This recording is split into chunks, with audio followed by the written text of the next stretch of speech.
या तो last session में हम देख रहे थे अबाउट अवर फ्रेमवर्क। तो ये स्प्रिंग फ्रेमवर्क जो है हमारे पास में ये। तो स्प्रिंग फ्रेमवर्क के अंदर जो होते हैं वो डिफरेंट डिफरेंट हमारे पास में मॉड्यूल होते हैं। तो उसके प्रीवियसली हमने ये देखा है कि कोई भी एप्लीकेशन है हमारे पास में डिफरेंट डिफरेंट लेयर्स पे काम करता है। और बेस्ड ऑन लेयर्स हमारे पास में पहले कुछ फ्रेमवर्क थे, बट वो सारे के सारे फ्रेमवर्क जो है वो रिप्लेस हो गए हैं वो स्प्रिंग से। सारा के सारा काम हमारा जो देखता है स्प्रिंग फ्रेमवर्क का देख लेता है सारे के सारे लेयर्स पे। तो अर्लियर सिनेरियो में हमारे पास में जो स्प्रिंग के फ्रेमवर्क थे उसके अंदर क्या था हमारे पास में कि डिफरेंट डिफरेंट वर्जन थे। तो स्प्रिंग के डिफरेंट डिफरेंट वर्जन के अलावा यदि हम लोग डिफरेंट डिफरेंट मॉड्यूल यूज़ करते हैं तो हमें ये थर्ड पार्टी लाइब्रेरी भी जो है वो यूज़ करना पड़ती है। तो वो हमें वो मैनेज करना पड़ती है ये। तो उसको मैनेज करने भी हमारे लिए काफ़ी क्या होता है, चैलेंजिंग होता है ये। तो स्प्रिंग के ही टॉप पर जो है वो स्प्रिंग बूट हमारे पास में रिटर्न है, जो कि हमारे लिए जो है वो वर्जनिंग से रिलेटेड जो प्रॉब्लम को वो सॉल्व करके देता है यहाँ पर ये। तो जो भी हम लोग स्प्रिंग बूट का वर्जन यूज़ कर रहे हैं तो उसके कॉम्पेटेबल स्प्रिंग से रिलेटेड जितनी भी लाइब्रेरी है वो सबको डाउनलोड करता है। और उस मॉड्यूल के अंदर जितनी भी थर्ड पार्टी लाइब्रेरी यूज़ होने वाली है साथ में ये उसको भी क्या करता है वो डाउनलोड करता है यहाँ पर ये। क्योंकि हमको जो भी मॉड्यूल यूज़ करना है हम उसका स्टार्टर ऐड करते हैं, जिसके ऊपर हम लोग कोई वर्जनिंग नहीं लगाते हैं, जस्ट हम स्टार्टर को ऐड करते हैं। तो जितनी भी थर्ड पार्टी लाइब्रेरी रहती है उस स्टार्टर को सपोर्ट करने के लिए वो सब ऑटोमेटिकली डाउनलोड होती है। तो उसका वर्जन हमें मैनेज ही नहीं करना है। फिर कोई भी एप्लीकेशन यदि है किसी भी टाइप के एप्लीकेशन के अंदर हमें मिनिमम मिनिमम जो है वो उसको रन करने के लिए, क्योंकि हम डिस्ट्रीब्यूटेड कैटेगरी का एप्लीकेशन क्रिएट करते हैं यहाँ पर। तो उस एप्लीकेशन को जो है वो बेसिकली रन करने के लिए हमें सर्वर चाहिए, हमें डेटाबेस चाहिए ये। तो हमें जो है ये स्प्रिंग बोट जो है वो एम्बेडेड सर्वर एम्बेडेड डेटाबेस की जो है वो फैसिलिटी देता है ये। एम्बेडेड सर्वर टॉमकेट है, जेटी है, काफ़ी सारे यहाँ पर सर्वर है, दो तीन टाइप के सर्वर है जो हम लोग एम्बेडेड सर्वर को ऐसा कॉन्फ़िगर कर सकते हैं। और यदि एम्बेडेड नहीं करना हो एक्सटर्नली यूज़ करना हो डिपेंड करता है हमारे प्रोजेक्ट पे तो हम लोग एक्सटर्नली भी कर सकते हैं। और इंटरव्यू में पूछा भी जाता है ये कि यदि हमें एम्बेडेड यूज़ नहीं करना है हमें एक्सटर्नल यूज़ करना है तब हमें क्या करना है ये। तो ये इंटरव्यू में पूछा भी जाता है। तो ये भी हम देखेंगे किस तरीके हम लोग एक्सटर्नल सर्वर को यूज़ करते हैं यदि हमें एम्बेडेड यूज़ नहीं करना हो। तो एम्बेडेड सर्वर यूज़ करोगे, एम्बेडेड डेटाबेस यूज़ करोगे तो फिर ये यहाँ पर एक्सप्लिसिटली हमको डाउनलोड करने का इंस्टॉलेशन करने का यहाँ पर काम नहीं है। हम लोग एम्बेडेड यूज़ कर लेंगे और हम हमारे फोकस होंगे जस्ट बिजनेस लॉजिक पे ही। तो ये हमको एम्बेडेड सर्वर एम्बेडेड डेटाबेस की फैसिलिटी देता है स्प्रिंग बूट। और यहाँ पर के हमारे पास में प्रोडक्शन रेडी फीचर होते हैं। तो जब एप्लीकेशन जो है ये यहाँ पर डिफरेंट डिफरेंट एनवायरनमेंट में जब एप्लीकेशन जाता है तो उसको कॉन्फ़िगरेशन करने के लिए डिफरेंट डिफरेंट एनवायरनमेंट में स्प्रिंग बूट के पास में कॉन्सेप्ट होता है प्रोफाइल का। तो जो प्रोफाइल है वो एक कॉन्फ़िगरेशन जो है वो डिफरेंट डिफरेंट एनवायरनमेंट में डिफरेंट डिफरेंट जो है वो कॉन्फ़िगरेशन लग जाते हैं ऑटोमेटिकली। ये वो प्रोफाइल का कॉन्सेप्ट होता है, वो स्प्रिंग बूट में हम देखेंगे प्रोफाइल कैसे काम करता है ये। तो उस केस में जब हमारा एप्लीकेशन एक्चुअल में रन होता है तो हमें उसको मॉनिटर करना पड़ता है। तो जब हम उसको मॉनिटर करते हैं तो हमको मशीन लेवल मॉनिटरिंग करना है यहाँ पर ये। तो यहाँ पर क्या होता है हमारे पास में एक्चुएटर से यहाँ पर जो जिसकी हेल्प से हम क्या कर सकते हैं मॉनिटर कर सकते हैं यहाँ पर ये। तो ऐसे कुछ फीचर है ये सब top of the spring framework का जो है वो काम करते हैं ये। इसके अंदर स्प्रिंग फ्रेमवर्क ही है बट ये एडिशनल चीज़ें यहाँ पर ऐड कर दी है जिससे कि हमारा जो एप्लीकेशन जो है वो रैपिड एप्लीकेशन क्रिएट होता है। तो स्प्रिंग बूट के यदि फीचर पूछते हैं तो ये मेन मेन ये चार पांच फीचर जो है ये बताना जरूरी रहता है स्प्रिंग बूट के अंदर यहाँ पर ये। बाकी हम जब उसको डेवलप करेंगे और कंपैरिजन करेंगे स्प्रिंग फ्रेमवर्क से तो समझ में आ ही जाएगा कि क्या हमें एडवांटेज यहाँ पर मिल रहा है यहाँ पर ये। तो ये मेन मेन इसके ये फीचर है ये। अब यदि इसके अलावा यहाँ पर पहले मैं एक्सप्लेन करता हूँ यहाँ पर आर्किटेक्चर हमारा मोनोलिथिक आर्किटेक्चर है, और एक हमारा एक माइक्रो सर्विसेज आर्किटेक्चर है। उसके बाद में हम लोग स्प्रिंग के कोर मॉड्यूल पे जाएंगे यहाँ पर ये। तो स्प्रिंग का कोर मॉड्यूल है वो कैसे काम करता है, कैसे आईओसी कंटेनर काम करता है, कैसे उसमें डिपेंडेंसी इंजेक्शन लगता है ये, और फ्रेमवर्क में टेक्नोलॉजी में क्या डिफरेंस रहता है। तो ये हम लोग स्प्रिंग कोर मॉड्यूल को उसके बाद में स्टार्ट करेंगे, बट फॉर अवर बैकग्राउंड हमें जो है वो इसको अंडरस्टैंड करना जरूरी है कि हमारा मोनोलिथिक आर्किटेक्चर और माइक्रो सर्विसेज आर्किटेक्चर क्या होता है।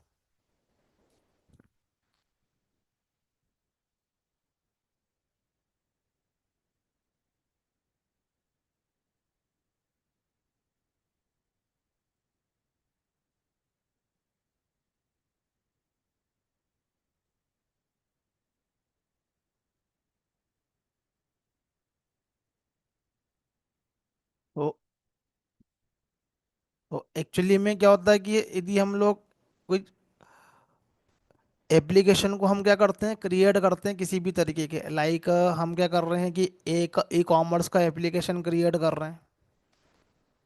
तो ई कॉमर्स जो है वो एक बड़ा एप्लीकेशन होता है। तो हम क्या कर रहे हैं कि ई कॉमर्स एप्लीकेशन को क्रिएट कर रहे हैं। तो हम क्या करते हैं, कोई भी एप्लीकेशन को क्रिएट करने से पहले हम उसको करते हैं मॉड्यूलर करते हैं, हम उसको छोटे छोटे पार्ट में हम ब्रेक करते हैं, उसके अंदर के हम लोग मॉड्यूल निकालते हैं ये।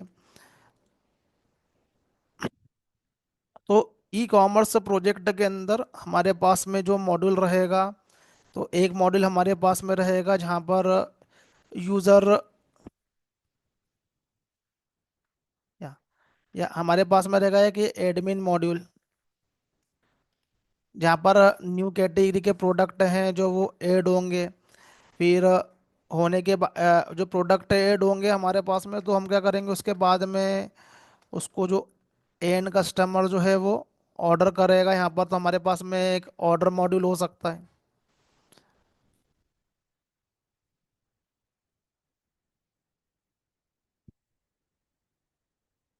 तो कोई भी एप्लीकेशन क्रिएट होता है तो वो उसके अंदर पहले हमें क्या करना पड़ता है, काफ़ी सारे जो होते हैं वो मॉड्यूल क्रिएट होते हैं, उसके ऊपर ही हमारा जो एप्लीकेशन है वो क्रिएट होता है, पैकेज क्रिएट होते हैं, कंट्रोलर सर्विसेज और डेटाबेस क्लासेस जो है वो क्रिएट होती है ये। तो उसको मॉड्यूलराइज करना पड़ता है यहाँ पर ये। तो एक एक है हमारे पास में एडमिन मॉड्यूल, एक है हमारे पास में ये ऑर्डर मॉड्यूल जहाँ से हमें एप्लीकेशन के ऑर्डर आएंगे।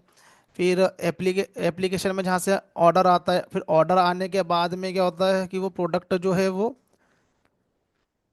उसकी जो होती है वो एज ए वो शिपिंग होती है यहाँ पर ये। फिर जो भी प्रोडक्ट हम लोग ऐड करते हैं तो वो डिफरेंट डिफरेंट जो है वो उसके लिए कार्ट क्रिएट होते हैं।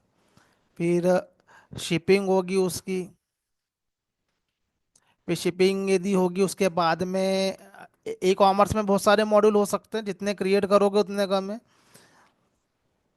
तो शिपिंग यहाँ पर होगी, शिपिंग होने के बाद में जो भी हमारे पास में कस्टमर है उसको नोटिफिकेशन जाएगा, तो नोटिफिकेशन से रिलेटेड हमारे पास में जो है मॉड्यूल है।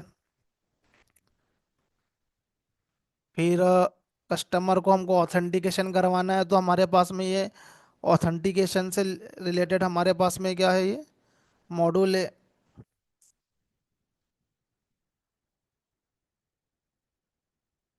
तो काफ़ी सारे मॉड्यूल होते हैं एक ई कॉमर्स के अंदर। फिर कोई प्रोडक्ट है वो कितना अवेलेबल है, कहाँ कहाँ पर अवेलेबल है, कौन कौन से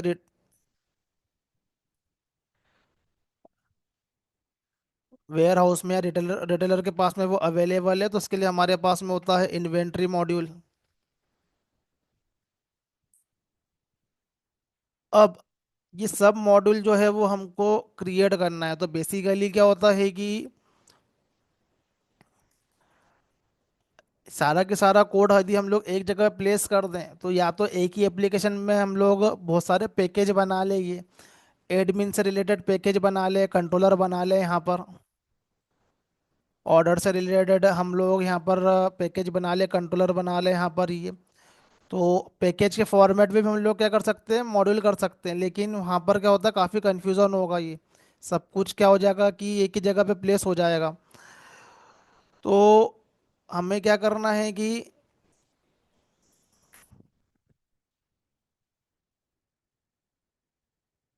पैकेज से रिलेटेड यदि हमको क्या करना है, मॉड्यूल क्रिएट नहीं करना हो, और वो पैकेज रिलेटेड यहाँ पर करना हो, तो वही कि वो कंट्रोलर क्रिएट करो वहाँ पर, उसमें एडमिन के लिए से रिलेटेड कंट्रोलर क्रिएट करो, उसका सर्विस क्रिएट करो, और उसका जो है वो हमें वो डाउ क्रिएट करना है, ऑर्डर से रिलेटेड हमें क्रिएट करना है। तो सारा की सारी जो चीज़ें हैं वो एप्लीकेशन में एक ही जगह पर आ जाएगी। फिर एक और अप्रोच होता है जिसमें कि हम लोग क्या करते हैं कि अलग अलग एप्लीकेशन ही क्रिएट करते हैं, लेकिन वो सब होंगे चाइल्ड एप्लीकेशन। तो हम एक पेरेंट एप्लीकेशन क्रिएट करते हैं और इसके अंदर हम लोग चाइल्ड एप्लीकेशन क्रिएट करते हैं। इसको हम बोलते हैं मल्टी मॉड्यूल प्रोजेक्ट, जो कि मेवन का पार्ट है।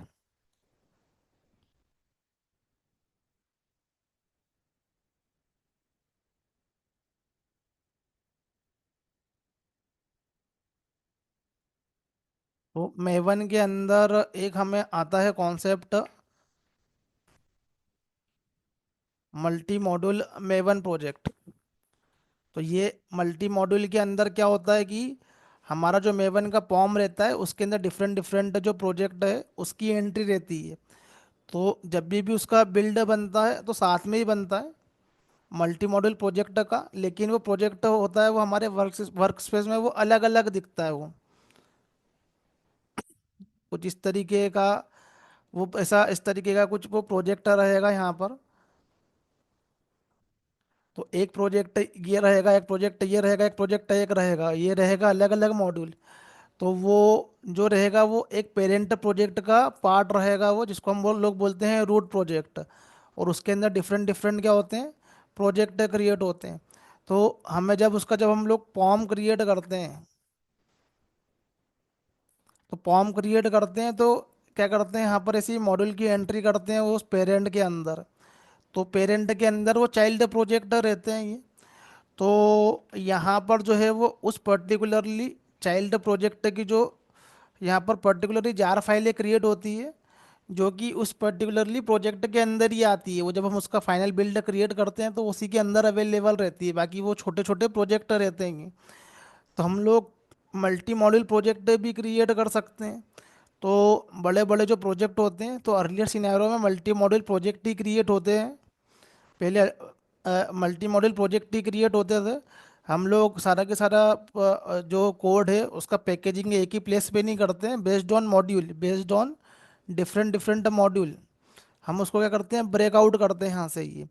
तो एडमिन का मॉड्यूल है तो उसका अलग से एप्लीकेशन क्रिएट कर लो, उसका अलग से एप्लीकेशन क्रिएट कर लो। लेकिन जब हम उसका बिल्ड बनाएंगे, ये बहुत इंपॉर्टेंट इन्फॉर्मेशन है, जब हम इसका बिल्ड क्रिएट करेंगे तो उसका बिल्ड जो होगा वो एक ही बार में क्रिएट होगा। बिल्ड क्रिएट करने का मतलब ये होता है कि एप्लीकेशन का वॉर फाइल क्रिएट करना। तो ये सारा की सारा मॉड्यूल जो है ये अलग अलग प्रोजेक्ट में भले ही है, लेकिन जब हम उसका बिल्ड क्रिएट करते हैं, build nothing but our war file, maven के थ्रू हम लोग बिल्ड क्रिएट करते हैं।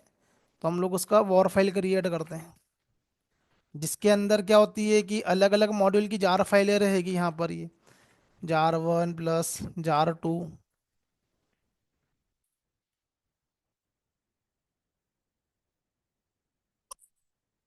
तो फ्रेमवर्क की जार भी रहेगी ये, और उसके अंदर जो है वो हमारे जो दूसरे सारे के सारे जो मॉड्यूल्स है उसकी भी जार अवेलेबल रहेगी।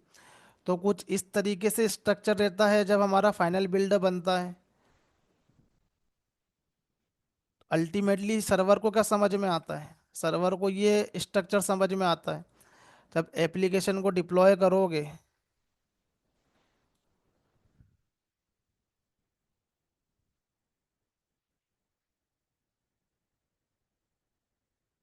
तो कितना ही बड़ा एप्लीकेशन हो, जब हम उसका वॉर फाइल क्रिएट करते हैं, सर्वर पर डिप्लॉय करते हैं, तो सर्वर को जो है वो ये वाला स्ट्रक्चर समझ में आता है फाइनली। जहाँ पर हमारी सारी की सारी जो क्लासेस है, डॉट क्लासेस फाइलें जावा की उस लोकेशन पर रहेगी। जो हमारे पास में सेट ऑफ जार फाइलें है, लाइब्रेरी जो है वो लाइब्रेरी फोल्डर में रहेगी। यहाँ पर ये वेब डॉट एक्सएमएल में एंट्री रहती है सर्वलेट की यहाँ पर ये। बट हमारी क्लासेस यहाँ पर अवेलेबल रहेगी, और जो भी हमारा स्टैटिक कंटेंट रहेगा, HTML CSS, वो सब जो रहेगा वो हमारा बाहर रहेगा यहाँ पर। ये सर्वर को तो ये स्ट्रक्चर समझ में आता है। तो यहाँ पर जो है हमारा टॉमकेट का जो कंटेनर है वो ये क्लासेस फाइल को लोड करेगा, उसका ऑब्जेक्ट क्रिएट करेगा जो उसके अंदर रहेगी यहाँ पर, ये जो इसकी लाइब्रेरी में रहेगी यहाँ पर ये। फिर बेस्ड ऑन रिक्वेस्ट, जो भी सर्वर के ऊपर रिक्वेस्ट जा रही है, फिर वो यहाँ पर जो क्लासेस उसको हैंडल करती है, बेसिकली वो सर्वलेट हैंडल करता है, और सर्वलेट जो है वो रिडायरेक्ट करता है वो। तो स्प्रिंग के केस में यहाँ पर होता है ये डिस्पैचर सर्वलेट। बाकी स्टेट्स के लेवल पे भी एक फ्रंट कंट्रोलर होता है, एक सर्वलेट होता है, उसका नाम है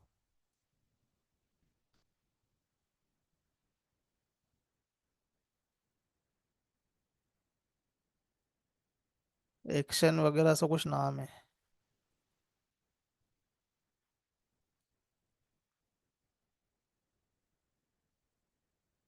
एक्शन सर्वलेट।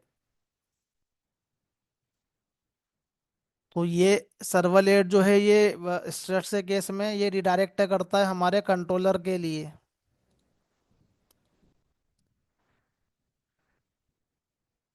तो वो सर्वलेट की एंट्री वेब डॉट एक्सएमएल में रहती है, तो वो इंटरनली वो फ्रेमवर्क के कंट्रोलर के ऊपर क्या करता है, वो रिडायरेक्ट करता है। स्टेट्स के केस में डिसाइड होता है with the help of XML. और स्प्रिंग के केस में क्या होता है, कंट्रोलर क्लासेस होती है एनोटेशन बेस्ड। तो यहाँ पर सब कुछ जो है वो क्लास बेस्ड है, एनोटेशन बेस्ड है। तो यहाँ पर कॉन्फ़िगरेशन फाइलें कम लिखना पड़ती है, और स्प्रिंग बूट में तो लिखना ही नहीं पड़ती है। स्प्रिंग बूट में तो वो काम भी रिड्यूस हो जाता है यहाँ पर ये। तो इतना बड़ा जो प्रोजेक्ट रहेगा वो उसका एक बिल्ड फाइल बनेगा। तो ये होता है हमारे पास में इस टाइप के, हम लोग अप्रोच को बोलते हैं मोनोलिथिक।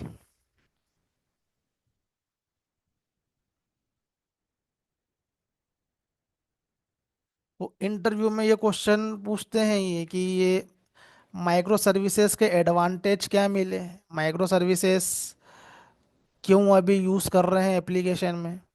तो यहाँ पर एक मेच्योर आंसर चाहिए जो कि हमें एप्लीकेशन में काम करते समय फील हुआ है ये। जो जो चैलेंजेस हमको फील हुए हमको उस तरीके से बताना है यहाँ पर ये। यहाँ पर इस तरीके से आंसर करोगे कि जो कहीं से रीड कर लिया वैसा बोल दिया, तो इंटरव्यूअर को समझ में आता है, बट हमको जो चाहिए वो ऐसा जो हम फील कर रहे हैं। तो यहाँ पर क्या, जब एप्लीकेशन डेवलपमेंट हम लोग करते हैं तो बेसिकली क्या होता है कि मोनोलिथिक आर्किटेक्चर में बना हुआ एप्लीकेशन जो कि काफ़ी टाइम से चल रहा है, 10-20 ईयर्स हो गए इंडस्ट्री के जो एप्लीकेशन है वो, जो एप्लीकेशन जो है वो काफ़ी समय से चल रहे होते हैं ये। तो जो हमारे पास में मोनोलिथिक आर्किटेक्चर पे एप्लीकेशन क्या है, जो कोड है वो बढ़ता चले जाता है, टाइम टू टाइम वो एप्लीकेशन का जो कोड है वो बढ़ता चला जाएगा यहाँ पर ये। तो क्या होता है कि ये कोड को में जब भी हम कुछ चेंजेस परफॉर्म करते हैं, लेट से कि कोई डेवलपर है वो हमारा ये कार्ट मॉड्यूल पे काम कर रहा है यहाँ पर ये, कोई ऑर्डर मॉड्यूल पे काम कर रहा है, अलग अलग डेवलपर एक टाइम पे अलग अलग मॉड्यूल पे काम कर रहे हैं। फिर काम करने के बाद उनको अपना एप्लीकेशन टेस्ट करना रहा, या हम लोग जब उसको एनवायरनमेंट में डालते हैं, हमारे क्यूए एनवायरनमेंट में, डेवलपमेंट एनवायरनमेंट में जेनकिन के थ्रू, तो सबसे पहले क्या होगा कि जो भी यहाँ पर चेंजेस आएंगे उसका क्या होगा, चेंजेस आएंगे जो भी डेवलप्ड होगा उसका बिल्ड बनेगा। तो यहाँ पर क्या होगा कि इस केस में ये मान के चलो कि ये जो बिल्ड का साइज जो है ये 50 MB का बिल्ड बन रहा है यहाँ पर ये। तो जब भी एक छोटा सा भी चेंजेस होगा तो हम उसका बिल्ड करेंगे, इधर हमारे लोकल पे करें या हम लोग एनवायरनमेंट पे करें विद द हेल्प ऑफ जेनकिन। तो बिल्ड का साइज काफ़ी क्या है, बड़ा है, क्योंकि ये प्रोजेक्ट के अंदर सारे के सारे मॉड्यूल है ये। तो जब बिल्ड क्रिएशन होने का जो प्रोसेस है वो बहुत टाइम लेता है।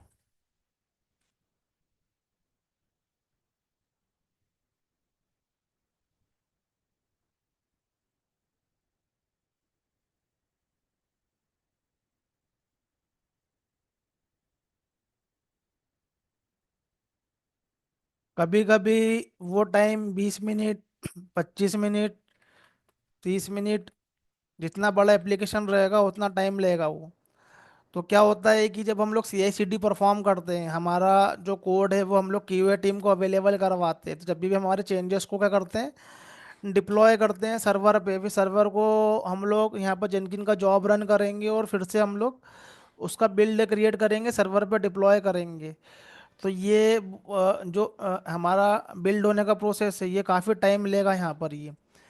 तो क्योंकि इतने सारे मॉड्यूल है, फिर से वो कंपाइल होंगे, फिर से सारे के सारे जो उनका डिपेंडेंसी वो पूल होगी, पूल होने के बाद में क्या होगा, उसका बिल्ड क्रिएट होगा। तो जितनी ज़्यादा क्लासेस रहेगी तो जेनकिन सर्वर पे उतना ज़्यादा टाइम लगेगा, लोकल पे भी उतना ही टाइम लगेगा। यदि लोकल पे है तो फिर से बिल्ड करना पड़ता है यहाँ पर ही।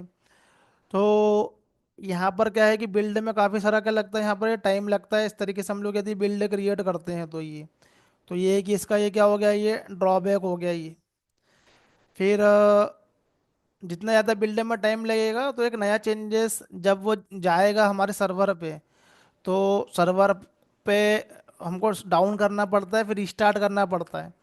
तो वो एक आइडल टाइम आता है, मतलब क्यूए टीम जो है वो एक्टिवली वर्क नहीं करती है, उनको इन्फॉर्म करो, फिर वो आइडल टाइम के लिए बैठे रहेंगे जब तक कि नया डिप्लॉयमेंट जा रहा है।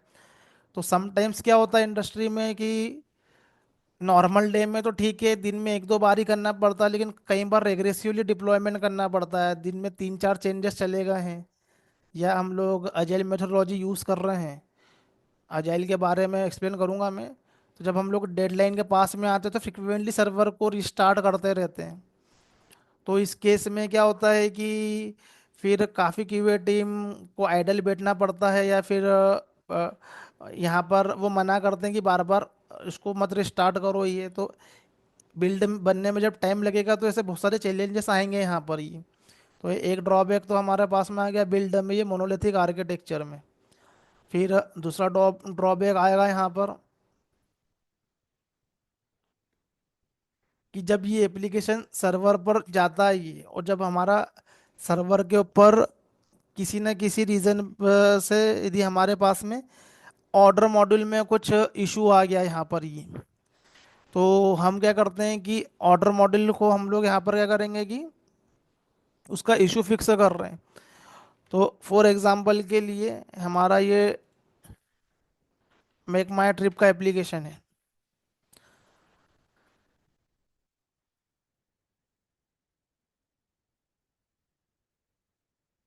तो ये क्या है कि फ्लाइट रिलेटेड या बिजनेस अलग है, होटल रिलेटेड बिजनेस अलग है, हॉलीडे रिलेटेड बिजनेस अलग है। यदि ये मोनोलिथिक एप्लीकेशन मोनोलिथिक आर्किटेक्चर में बनना होता, और मान लो कि कोई इशू यदि फ्लाइट रिलेटेड आ गया यहाँ पर ये, तो जब ये इशू को हम रिजॉल्व करके इस एनवायरनमेंट में वापस से डालेंगे, यहाँ पर ये प्रोडक्शन एनवायरनमेंट रहेगा ये, तो हमें क्या करना पड़ेगा, सर्वर को बंद करना पड़ेगा एक सर्टेन टाइम के लिए। तो सर्टेन टाइम के लिए पूरे के पूरे सर्वर पे क्या आएगा, डाउन टाइम आएगा यहाँ से ये। तो कुछ ऐसे टर्मिनोलॉजी होती है रिलेटेड टू सर्वर। तो यहाँ पर क्या आएगा, एक डाउन टाइम आएगा। अब वो डाउन टाइम तक के वो अवेलेबल नहीं रहेगा ये वाला एप्लीकेशन।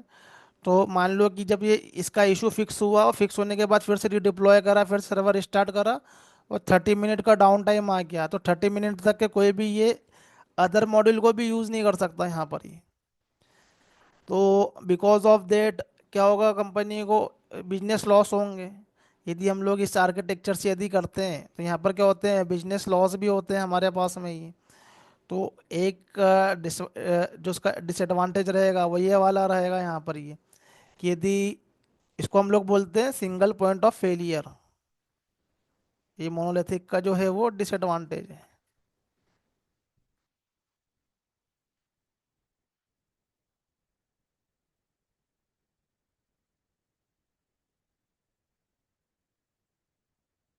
तो यदि एक पॉइंट पे हमारा फेल हो रहा है तो दूसरे वाले भी जो मॉड्यूल जो है वो भी क्या हो रहे हैं, उनका काम भी रुक रहा है, वो उस पर इम्पेक्ट कर रहे हैं।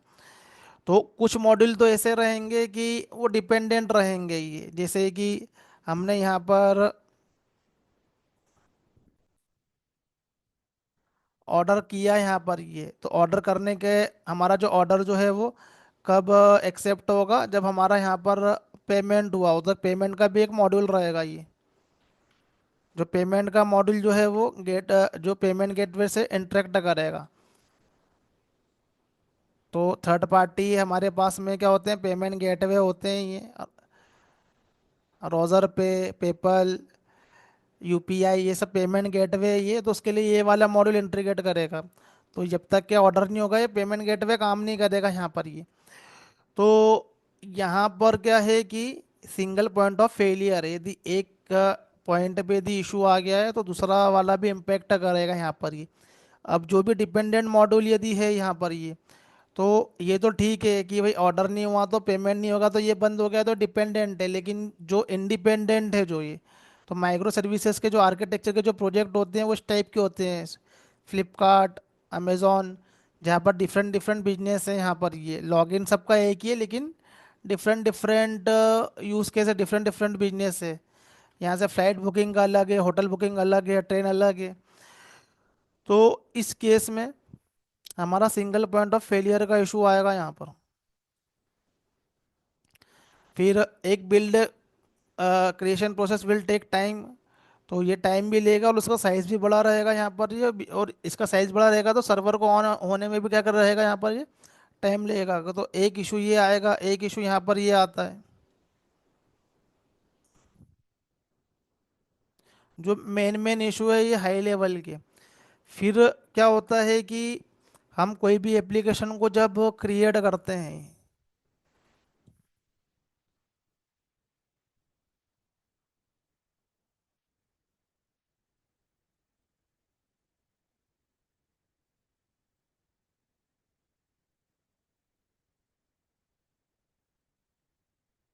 तो ये हमारा सर्वर है, ये सर्वर के ऊपर मान लो कि ये वाला एप्लीकेशन नहीं है, मल्टी मोड हमारा मोनोलिथिक एप्लीकेशन है ये।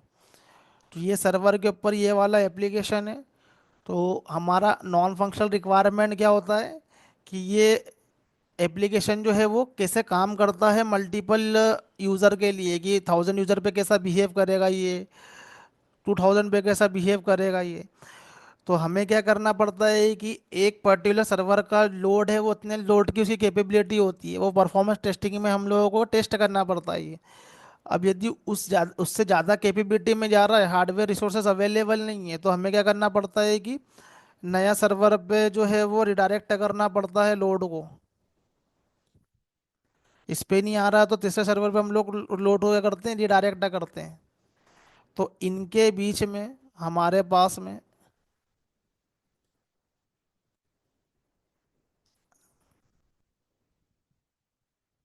लगा रहता है यहाँ पर हमारा एक ये लोड बैलेंसर।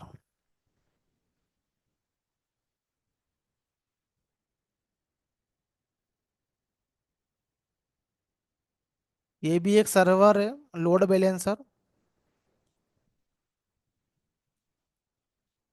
तो हमारी जो पहली रिक्वेस्ट आती है बेसिकली वो लोड बैलेंसर को आती है एक्चुअल में रियल टाइम एप्लीकेशन में, जो कि मॉनिटर कर रही होती है डिफरेंट डिफरेंट सर्वर को। तो वो देखता है कि इसके ऊपर कितना लोड है, अभी कितनी रिक्वेस्ट ये हैंडल कर रहा है। यदि लोड बैलेंसर के अंदर हम लोग कॉन्फ़िगरेशन रखते हैं, इसके अंदर सीपीयू कितना है, रैम कितना है, कितना यूज़ हो रहा है, कितने सेशन बने हुए हैं उसके अंदर ये। तो बेस्ड ऑन दैट हमारा जो ट्रैफिक है वो रिडायरेक्ट होता है यहाँ पर ये। तो क्या होते हैं कि यहाँ पर जो ये सर्वर है ये हमको पहले से ऑन रखना है क्या, ये हमको ये बाद में ऑन करवाना है, तो ये सब कॉन्फ़िगर रहता है यहाँ पर ये लोड बैलेंसर में। जैसे कि यहाँ पर हमारे पास में लोड सीपीयू यूसेज आ गया 70% पे, देन ये वाला सर्वर स्टार्ट कर दो। तो हम लोग ऐसा कॉन्फ़िगरेशन दे सकते हैं, या हम या पहले से ही दो सर्वर को स्टार्ट रखें। जब इस पे लोड 70 आ जाएगा, इस पे 50 आ जाएगा, तो जब इस पे 70 आने वाला है थोड़े टाइम के बाद में, तो उसी समय इसको स्टार्ट कर दो ये। तो जो भी हमारा अप्रोच रहेगा उसको हम लोग लोड बैलेंसर के अंदर क्या करते हैं, कॉन्फ़िगरेशन रखते हैं। तो एक लोड बैलेंसर भी क्या होता है, सर्वर होता है। अब ये बड़ा एप्लीकेशन होगा यहाँ पर ये। तो जैसे कि मैंने बताया यहाँ पर कि बड़ा एप्लीकेशन के अंदर क्या होगा, बिल्डअप बनने में टाइम लगेगा, फिर सर्वर के अंदर जब वो सर्वर रिस्टार्ट होगा, तो जब हमारा हमको एक सर्वर नहीं रिस्टार्ट करना है, हमको मल्टीपल सर्वर रिस्टार्ट करना है, तो ये सर्वर के रिस्टार्ट होने में भी क्या होगा यहाँ पर ये टाइम लगता है यहाँ पर ये। तो बिकॉज ऑफ देट ये हमारे पास में इसको बोलते हैं हम लोग ऑटो स्केलिंग करना। AWS में ये टर्मिनोलॉजी सुनने में आई होगी, कभी AWS के बारे में थोड़ा बहुत जानते हो, ऑटो स्केलिंग। तो ऑटो स्केलिंग का मतलब भी यही होता है कि ऑटोमेटिकली स्केल हो जाए। तो अभी के सिनेरियो में तो चीज़ें रेडीमेडेड अवेलेबल है हमारे AWS क्लाउड के अंदर।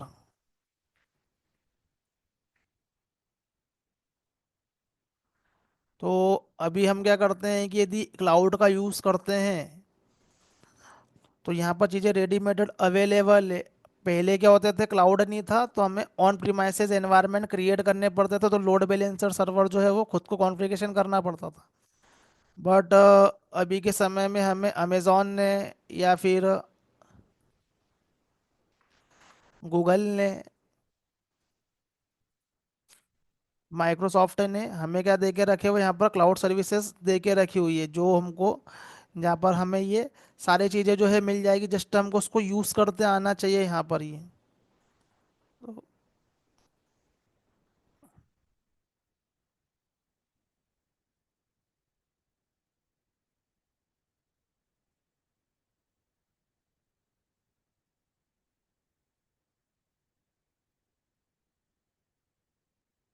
तो लोकल पे तो जैसा भी करेंगे, लेकिन जब भी हम क्या करते हैं कि एक्चुअल में एनवायरनमेंट जो हमारे पास में होते हैं, तो ये हमारे पास में एनवायरनमेंट में हमको सर्वर जो है वो क्रिएट करना पड़ते हैं, जहाँ पर हमारा जो एक्चुअल एप्लीकेशन है वो रन होता है।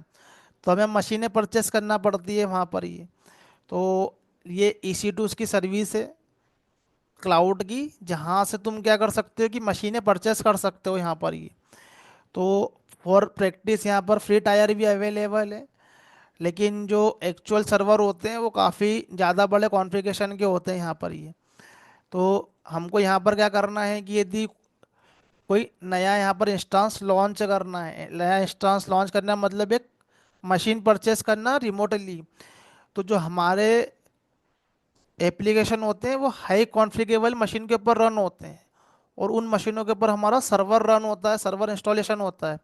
तो तुमको जो भी मशीन परचेस करना हो यहाँ पर उसकी कैटेगरी है, AWS अमेजन लिनक्स करना हो, उबंटू करना हो, विंडो बेस्ड मशीन करना हो तो विंडो बेस्ड मशीन भी है। तो बड़ी बड़ी इंडस्ट्रियों में, लाइक हमारी इंडस्ट्री में, हमें हमारा जो काम है डेवलपमेंट का हमें वो VM में करना पड़ता है। तो VM मतलब क्या है कि वो क्लाउड बेस्ड मशीन होती है यहाँ पर ही। तो वो मिलती है, वो विंडो की मशीन रहेगी, लेकिन वो हमारा सिस्टम से हमको रिमोटली कनेक्ट करना पड़ेगा उससे ही, और उसी के ऊपर सब हमारा ID वगैरह रहता है, वो उसी पे रहता है। और यदि VM नहीं मिले तो खुद के लोकल मशीन पे करो यहाँ पर ये, फिर अपने कोड को पुश करो, वो जाएगा एनवायरनमेंट में। तो वो एनवायरनमेंट रहेगा, वो भी एक मशीन रहेगी। तो मशीन हमको पहले यहाँ से बाय करना पड़ेगी। लाइक हमने उबंटू की मशीन परचेस करी, तो यहाँ पर क्या है कि ये डिफरेंट डिफरेंट क्या है यहाँ पर ये उसके ये कॉन्फ़िगरेशन है। तुमको कितना CPU कितना रैम चाहिए अपनी अपने एप्लीकेशन को चलाने के लिए। तो बार बार क्या करोगे कि इसी मशीन के ऊपर ही क्या रहेगा, हमारा सर्वर रहेगा। ये हम ये मशीन को परचेस करेंगे, जैसी मशीन को परचेस करेंगे यहाँ पर, तो मैं मेरा क्विकली ये बता देता हूँ कि ये मैंने एक मशीन यहाँ पर क्रिएट की हुई है। तो मुझे कुछ लाइनेक्स से रिलेटेड वीडियो अभी क्रिएट कर रहा हूँ, तो मैंने यहाँ पर ये मशीन यहाँ पर क्रिएट की हुई है यहाँ पर ये। तो मैं जैसे ही उसको क्या करता हूँ स्टार्ट करता हूँ, तो ये मेरा क्या होता है कि रिमोटली एक मेरे लिए मशीन रेडी हो जाती है। तो वैसे ही हम लोग हम हमारे पास में क्या होगा, जो इंडस्ट्री के जो एनवायरनमेंट रहेंगे, लाइक हमारा QA एनवायरनमेंट या हमारा UAT एनवायरनमेंट या हमारा प्रोडक्शन एनवायरनमेंट, तो उसके लिए रिमोटली क्या रहेगी, मशीनें क्रिएटेड रहेगी यहाँ पर, जिसका हमको जिसके ऊपर हमारे क्या होंगे, एप्लीकेशन के डिप्लॉयमेंट जाएंगे यहाँ पर ये। तो यहाँ पर हम क्या करते हैं कि रिमोटली मशीन को जो है वो कनेक्ट करते हैं। तो मैं मेरा जो मशीन जो है वो लिनक्स बेस्ड मशीन है यहाँ पर ये, तो मुझे उसका IP एड्रेस निकालना पड़ेगा। तो हम यहाँ AWS के अंदर नेटवर्किंग के अंदर जाते हैं, तो यहाँ पर IP एड्रेस मिलता है। तो वो IP एड्रेस से ये टूल वगैरह मैं बता दूंगा बाद में कैसे काम करते हैं ये। तो यहाँ पर क्या होगा, मैं रिमोटली जो है वो उस मशीन से मैं कनेक्ट हो जाऊंगा मैं।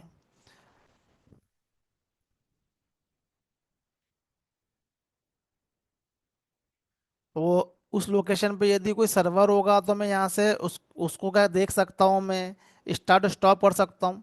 तो जो काम मेरा जेनकिन करेगा उस मशीन के ऊपर, यदि मुझे उस मशीन के अंदर देखना है कि यहाँ पर मुझे वो मशीन के अंदर सर्वर देखना है, सर्वर के लॉग देखना है मुझे कि क्या कुछ इशू आ गया, तो मुझे क्या करना पड़ेगा, कनेक्ट होना पड़ेगा। या मैं मैनुअली यहाँ से सर्वर को क्या करवा सकता हूँ, मैं स्टार्ट करवा सकता हूँ मैं यहाँ से ही।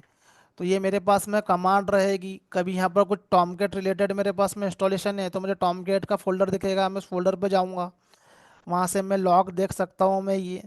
तो ये लिनक्स की कुछ कमांड होती है, जैसे कि ये कैट कमांड है। अब ये वी आई एक फाइल है, वैसा क्या मेरे पास में क्या है कि लॉग रिलेटेड फाइल हो सकती है। तो मैं क्या कर सकता हूँ कि उसको मैं देख सकता हूँ मैं यहाँ पर। यदि मुझे कुछ एरर वगैरह यहाँ पर फाइंड आउट करना रहा तो फाइंड, आई थिंक ऐसी कुछ कमांड है, एरर। तो अभी वो पर्टिकुलरली वर्ड उस फाइल में नहीं है तो मिलेगा नहीं यहाँ पर ये। तो ऐसा क्या करते हैं हम लोग, रिमोटली उसकी मशीन के अंदर हम लोग देखते हैं।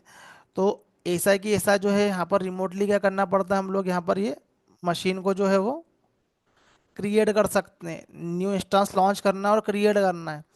तो ये मैंने जो की है मशीन वो फ्री टायर में की है। अब मेरा काम यदि हो गया तो मुझे इसको स्टॉप कर देना है, नहीं तो क्या करेगा AWS मुझे क्या करके देगा, वो यहाँ पर उसका बिल जनरेट करके दे देगा। तो मैं उसको यहाँ पर स्टॉप कर देता हूँ मैं। तो जो फ्री टायर है उसके लिए तो वो कुछ समय के लिए फ्री है, लेकिन जो उसके लाइसेंस्ड वाले होते हैं वो हमको जितना भी मशीन चलता है उतना टाइम के लिए हमारा क्या होता है, बिल जनरेट होता है यहाँ पर ये। अब एक ही एप्लीकेशन, जैसे मैंने अभी तुमको लोड बैलेंसिंग वाला कॉन्सेप्ट यहाँ पर बताया, तो एक ही हमारे पास में जो डिप्लॉयमेंट जो होता है वो मल्टीपल मशीनों पे जाता है।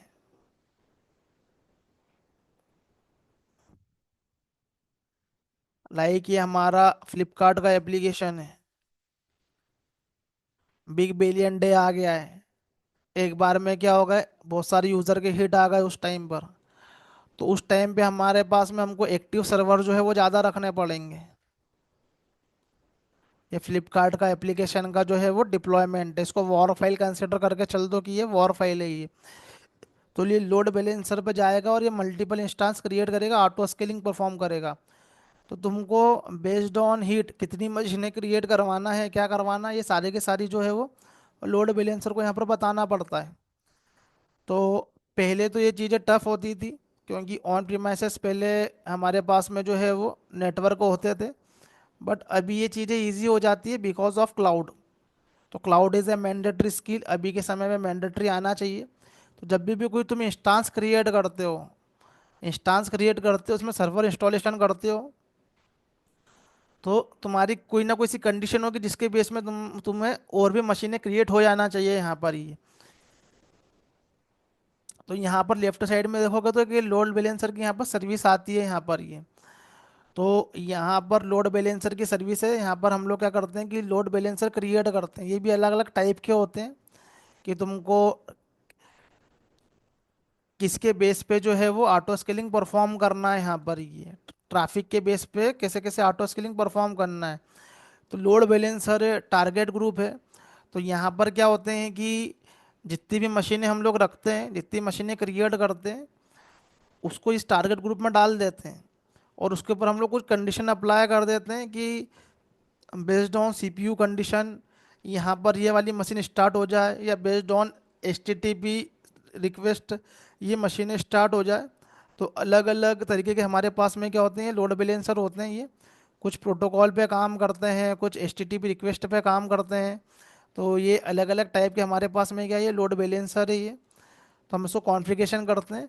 तो एक ही एप्लीकेशन जो है हमारे, वो डिफरेंट डिफरेंट मशीन पर है, लेकिन सारे के सारे इंस्टांस रनिंग नहीं रहेंगे। जैसे जैसे लोड आएगा वैसे वैसे क्या होंगे, वो नए नए इंस्टांस हमारे क्रिएट होते जाएंगे। तो एक मोनोलिथिक आर्किटेक्चर में क्या प्रॉब्लम होता है ये कि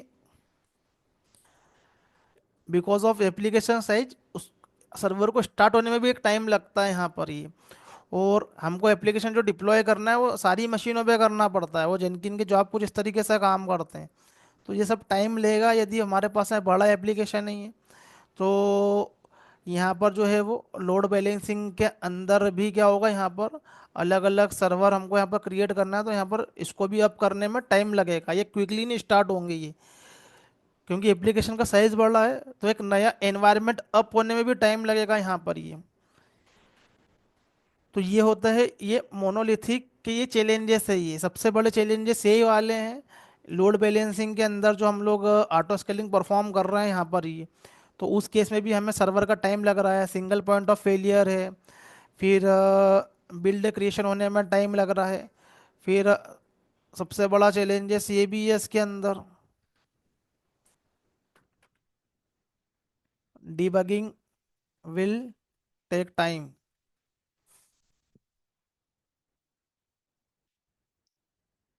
auto scaling will take time. अब कोई भी किसी भी रीजन से इशू आ गया हमारे पास में ही, तो वो इशू को फाइंड आउट करने में हमें क्या करना पड़ेगा, उसका लॉग देखना पड़ेगा, लॉग को मॉनिटर करना पड़ेगा, क्योंकि हम लॉगिंग लगाते हैं यहाँ पर। तो लॉग के फाइल के अंदर देखना पड़ेगा कि एरर हमारा किस मॉड्यूल में आया है। मान लो ये इस मॉड्यूल में आया है या शिपिंग में आया है, तो हमें क्या करना है कि फिर उसका कोड फाइंड आउट करना है। तो मोनोलिथिक एप्लीकेशन का कोड वो एक ही जगह पे प्लेस है, एक ही प्रोजेक्ट में प्लेस है वो, तो अब उसको हम लोग सर्च करेंगे, फिर उसको डीबग करेंगे, वो वाला सिनेरियो को हम लोग क्या करेंगे, क्रिएट करेंगे, उसको डीबग करेंगे। तो एक बहुत बड़े कोड में कोड को फाइंड आउट करना और इशू को फिगर आउट करना, ये भी बहुत टाइम लेता है, ये डीबगिंग जो है वो भी एक टाइम लेता है हमारे पास में ये। तो यहाँ पर क्या है कि ये भी एक चैलेंजेस है कि बड़े कोड के अंदर फाइंड आउट करना, तो डीबगिंग भी क्या है यहाँ पर, ये जो वो एक टाइम लेता है। तो यही सब प्रॉब्लम को रिजॉल्व करने के लिए हमारे पास में जो आर्किटेक्चर आता है वो आता है micro services architecture. Micro services architecture जो है वो कोई लैंग्वेज या फ्रेमवर्क का रिलेटेड नहीं है, वो कॉमन प्रॉब्लम है बड़े बड़े एप्लीकेशन की। तो जैसे जैसे application day by day create होते हैं, उसके अंदर जो भी प्रॉब्लम आती है, तो उसके सॉल्यूशन के लिए हम किसी ना किसी आर्किटेक्चर को जो है वो फॉलो करते हैं यहाँ पर ये। तो एक है हमारे पास में माइक्रो सर्विसेज आर्किटेक्चर। तो माइक्रो सर्विसेज आर्किटेक्चर क्या बोलता है,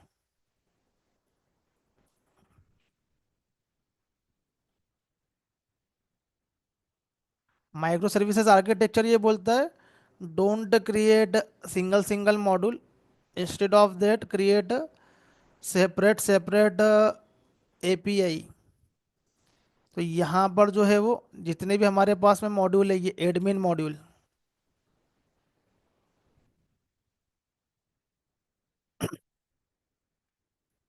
ये हमारे पास में ये एडमिन, तो ये एडमिन जो मॉड्यूल जो है ये, इसका एप्लीकेशन बिल्कुल अलग ही क्रिएट कर लो, और इसको अलग ही सर्वर पे हम लोग मैनेज करेंगे, हम लोग एक ही सर्वर पे नहीं डालेंगे यहाँ पर ये।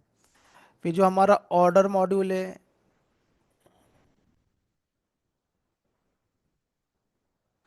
जहाँ पर कस्टमर ऑर्डर देगा, इसका पूरा अलग ही सर्वर रहेगा।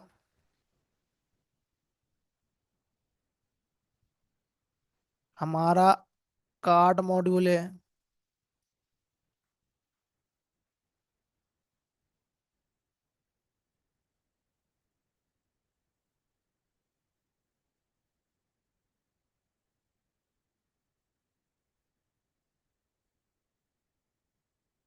शिपिंग मॉड्यूल है।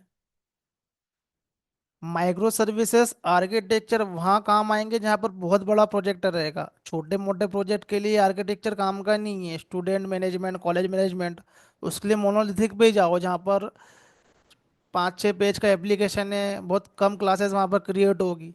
जो एकदम बड़े लेवल के जो हमारे पास में प्रोजेक्ट होते हैं, और फ्यूचर में हो सकता है कि कोई नए मॉडल उसके अंदर और ऐड होंगे, फ्यूचर में कोई नया बिजनेस और ऐड होगा, जैसे कि मेक माई ट्रिप को कल को और दूसरा बिजनेस करना रहा, साथ में उनका नया बिजनेस हो गया, तो वो यहाँ पर क्या कर देंगे, एक और आइकॉन ऐड कर देंगे, पीछे एक डेडिकेटेडली सर्वर उसके लिए काम कर रहा रहेगा वहाँ पर ये। तो बहुत लार्ज एप्लीकेशन पे ये हमारे माइक्रो सर्विसेज आर्किटेक्चर जो होते हैं फॉलो होते हैं। तो हमारी शिपिंग मॉड्यूल हो गया, ये हमारा नोटिफिकेशन मॉड्यूल हो गया।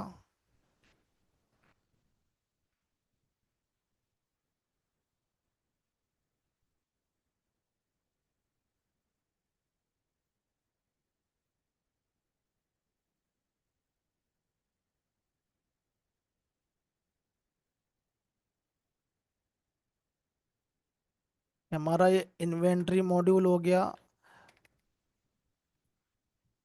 पेमेंट मॉड्यूल हो गया। बहुत सारे मॉड्यूल हो सकते हैं ई कॉमर्स में, तो बहुत सारे मॉड्यूल होते हैं। तो हमें क्या करना है कि डेडिकेटेडली इसके लिए यहाँ पर जो है वो सेपरेट सेपरेट जो सर्वर है वो हमको यहाँ पर क्रिएट करना है। हमको एक सिंगल मॉड्यूल में उसको यहाँ पर क्रिएट नहीं करना है।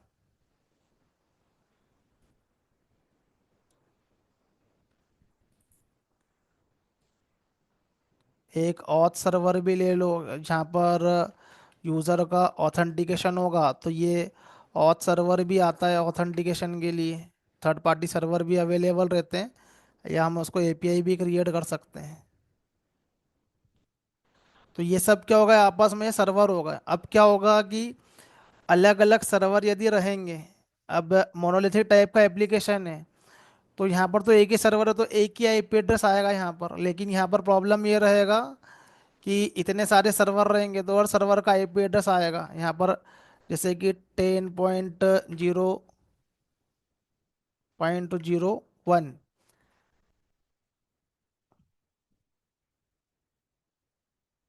यहाँ पर ये इसका एक आईपी एड्रेस हो गया। यहाँ पर ये दूसरे सर्वर का एक आईपी एड्रेस हो गया। तीसरे सर्वर का अपना एक आईपी एड्रेस हो गया।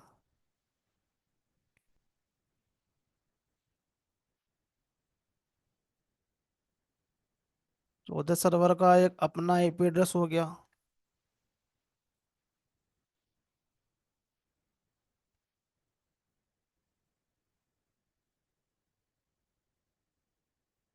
माइक्रो सर्विसेज के केस में हम एपीआई क्रिएट करते हैं। हम यहाँ से कोई वेब पेज कभी नहीं सेंड करते हैं, हम लोग ऑलवेज एपीआई सेंड करते हैं। मीन्स एक वेब सर्विसेज क्रिएट, ये सब वेब सर्विसेज रहेगी जो जस्ट डेटा सेंड करेगी। तो ये इतने सारे एप्लीकेशन काम करेंगे जो सबके अपने अपने डेडिकेटली आईपी एड्रेस रहेंगे। अब यहाँ पर कोई भी तरीके का यदि क्लाइंट हुआ, तो वो क्लाइंट कितने सारे सर्विसेज पे कॉल करेगा वो, इतने सारे आईपी एड्रेस रहेंगे तो वहाँ पर कॉल कर पाएगा वो? तो वो वहाँ पर कॉल नहीं करेगा वो। कोई भी क्लाइंट है,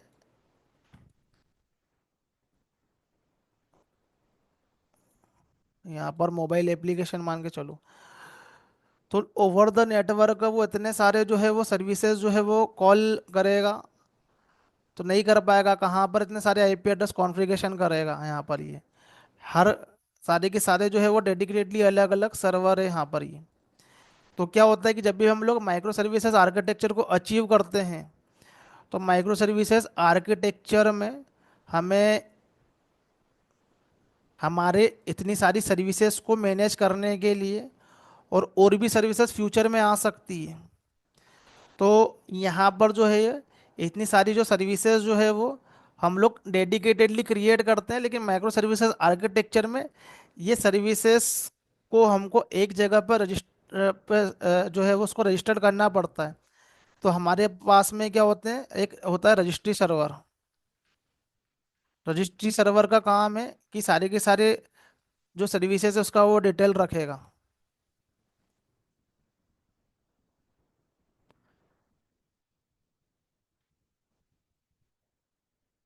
इसको हम लोग बोलते हैं as a micro services component. तो एक हमको जो है वो रजिस्ट्री सर्वर चाहिए। रजिस्ट्री सर्वर, तो इसका रेडीमेड एपीआई हमें स्प्रिंग क्लाउड ने दे के रखा हुआ, जिसको हम लोग बोलते हैं नेटफ्लिक्स। नेटफ्लिक्स रजिस्ट्री सर्वर, मतलब वो एपीआई का नाम जो है वो नेटफ्लिक्स से वो कम्युनिटी ने दिया है। उसका काम है सर्विसेज को क्या करना, रजिस्टर्ड करना। जितनी भी हम लोग एपीआई यहाँ पर क्रिएट करेंगे, जितनी भी एप्लीकेशन, हमको इसको माइक्रो सर्विस आर्किटेक्चर में लेकर आना है, तो हमको रजिस्टर सर्वर में उसको रजिस्टर करवाना पड़ेगा। फिर जितना भी हमारे पास में सर्विसेज है वो कॉल डायरेक्ट नहीं होगी, क्योंकि सबके अलग अलग जो है वो यूआरएल है, सबके अलग अलग आईपी एड्रेस है। तो इस केस में हमारे पास में होगा एपीआई गेटवे।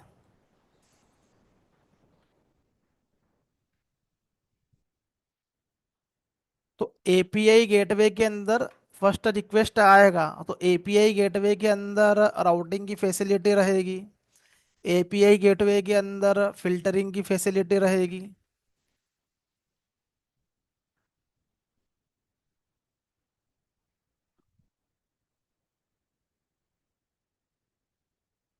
एपीआई गेटवे के अंदर कैशिंग की यहाँ पर फैसिलिटी रहेगी ये। तो गेटवे ये भी एक तरीके का कंपोनेंट ही रहेगा ये। तो एंड यूज़र कभी भी नेटवर्क के थ्रू जो रिक्वेस्ट करेगा वो एपीआई गेटवे को करेगा, ऑलवेज एपीआई गेटवे रिडायरेक्ट करेगा पर्टिकुलर सर्विसेज के थ्रू। बट एपीआई गेटवे को पता कैसे चलेगा कि किसके लिए रिक्वेस्ट आई है? तो रजिस्ट्री सर्वर के अंदर उसकी एंट्री है, और यहाँ पर लॉजिक रहता है कि किस पे रिडायरेक्ट करना है, ये कौन सी सर्विसेज के लिए क्या हुई है पर्टिकुलर हमारी जो है वो रिक्वेस्ट आई है। तो एपीआई गेटवे का एक कंपोनेंट हो गया माइक्रो सर्विसेज आर्किटेक्चर का। तो ये तो हमारी एप्लीकेशन है, हमारे एप्लीकेशन पहले सिंपल सिंपल वेब सर्विसेज रहेगी, उसको हमको फिट करना पड़ेगा हमारे माइक्रो सर्विसेज आर्किटेक्चर में। तो हमको एक एपीआई गेटवे सर्वर बनाना है, एक रजिस्ट्री सर्वर बनाना है, ये सब स्प्रिंग क्लाउड ने हमको दे के रखा हुआ है। फिर एक होता है हमारे पास में एडमिन सर्वर। तो एडमिन सर्वर के पास में सारे के सारे जो होंगे वो मैट्रिक्स होंगे, पर्टिकुलरली हमारा ये पर्टिकुलरली जो एपीआई है उसका हेल्थ चेक क्या है, अभी वो वर्क कर रहा है नहीं कर रहा है, डाउन तो नहीं हो गया, उसके सर्वर में कुछ प्रॉब्लम तो नहीं हो गई। तो उसको क्या देखेगा हमारा जो वो ये एडमिन सर्वर जो है, वहाँ पर हम लोग देख सकते हैं ये, उसका मैट्रिक्स चेक कर सकते हैं। अब कुछ सर्विसेज ऐसी होती है जो कि ना इंटरडिपेंडेंट होती है, जैसे कि हमारा जो ये ऑर्डर है, तो वो ऑर्डर के बाद में जब हमारा कार्ट है, जब हम लोग उसको परचेस करेंगे, तो वो जब तक के हमारा पेमेंट नहीं होगा, जब तक परचेस नहीं आएगा, तो ये इंटरडिपेंडेंट हमारे पास में सर्विस हो गई है। तो एक सर्विस दूसरे सर्विसेज को भी कॉल कर सकती है। तो वो कॉल करते समय हमें इशू आते हैं, वो कभी हमारे पास में वो एक सर्विसेज डाउन हो जाए, वो उसको कॉल कर रही है ये, तो माइक्रो सर्विसेज आर्किटेक्चर के अंदर जो है वो प्रॉब्लम भी आती है, जिसको हम लोग बोलते हैं एज ए, अभी तो हम लोग रेजिलियंस बोलते हैं।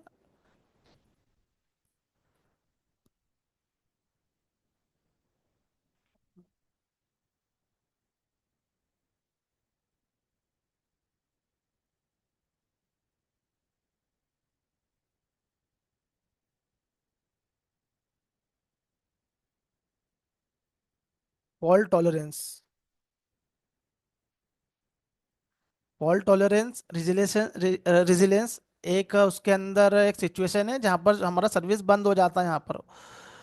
तो माइक्रो सर्विसेज आपस में भी क्या होती है, इंटरकनेक्टेड भी रहती है, इंडिपेंडेंट भी रहती है। यहाँ पर ये कोई सा भी सिनेरियो हो सकता है, और नई नई माइक्रो सर्विसेज भी जो है वो क्रिएट हो सकती है। माइक्रो सर्विसेज कुछ नहीं है, सब सिंपल जावा के प्रोजेक्ट ही हैं वो, सिंपल स्प्रिंग बूट के प्रोजेक्ट है वो। तो एक नया माइक्रो सर्विसेज मुझे क्रिएट करना है, मतलब एक प्रोजेक्ट क्रिएट करना है, तो स्प्रिंग बूट के पास में फैसिलिटी है रैपिड एप्लीकेशन डेवलपमेंट की। मुझे एक नया एप्लीकेशन नई रिक्वायरमेंट के साथ में यदि क्रिएट करना है, तो मुझे उसका लॉजिक राइट करना है क्विकली, ज़्यादा मुझे एफर्ट नहीं लगाना पड़े, ना मुझे कोई थर्ड पार्टी सर्वर को डाउनलोड करना पड़ेगा, ना मुझे डेटाबेस इंटीग्रेट करना पड़ेगा।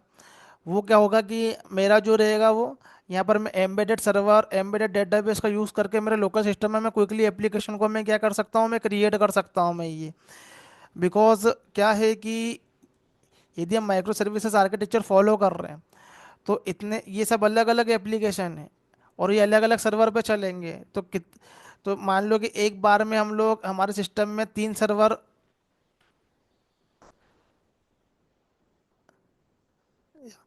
एक बार में हम लोग क्या कर रहे हैं कि 3 सर्वर को स्टार्ट कर रहे हैं यहाँ पर ही माइक्रो सर्विसेज को चलाने के लिए, या हम लोग ऐसी माइक्रो सर्विसेज पे काम कर रहे हैं, ऐसे एप्लीकेशन पे काम कर रहे हैं, ऐसे मॉड्यूल पे काम कर रहे हैं जो कि इंटरडिपेंडेंट है। तो क्या हम उसके लिए अलग अलग सर्वर अलग अलग डेटाबेस रखेंगे, सिस्टम पे अलग अलग इंस्टॉलेशन करेंगे? हमें काफ़ी सारे चैलेंजेस आएंगे इस केस में ये, क्योंकि काफ़ी सारे सर्वर, काफ़ी सारे डेटाबेस हो जाएंगे यहाँ पर ये। तो स्प्रिंग बूट यदि हम यूज़ करते हैं तो हम लोग डेवलपमेंट लेवल पे क्या कर सकते हैं, काफ़ी फास्ट डेवलपमेंट कर सकते हैं, क्योंकि एम्बेडेड है उसके अंदर ही। फिर जब हम उसको एनवायरनमेंट में ले जाएंगे तो एनवायरनमेंट में तो उसका डेडिकेटेडली डेटाबेस सर्वर होगा, बट एटलीस्ट हम लोग बिजनेस लॉजिक तो क्विकली राइट कर सकते हैं यदि हम लोग स्प्रिंग बूट यूज़ कर रहे हैं तो ये। तो माइक्रो सर्विसेज में स्प्रिंग बूट का एडवांटेज मिलता है, इसलिए स्प्रिंग बूट अभी ट्रेंड में है, फेमस है, क्योंकि माइक्रो सर्विसेज में वो फिट बैठती है अच्छे से माइक्रो सर्विसेज आर्किटेक्चर के लिए। तो स्प्रिंग बूट से काफ़ी हमको एडवांटेज मिलते हैं। फिर एडमिन सर्वर है, फिर हमारे पास में आता है जिपकिन। जिपकिन इंस्टीट्यूट होता है, जिपकिन सर्वर आता है ये।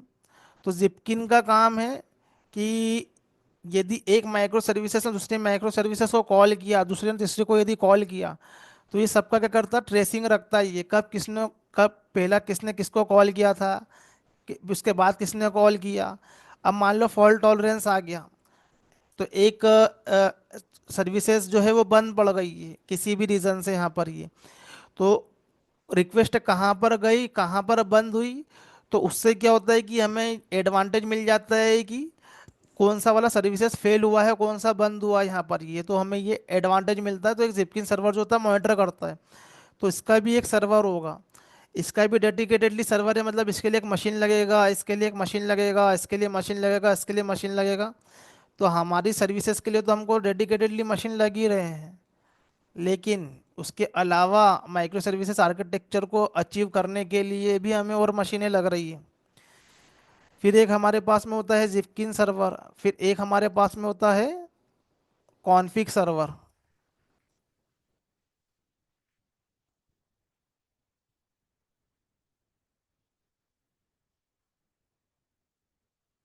अब क्या होता है कि हर एप्लीकेशन को एनवायरनमेंट में रन करना है, क्यूए एनवायरनमेंट में, डेवलपमेंट एनवायरनमेंट में।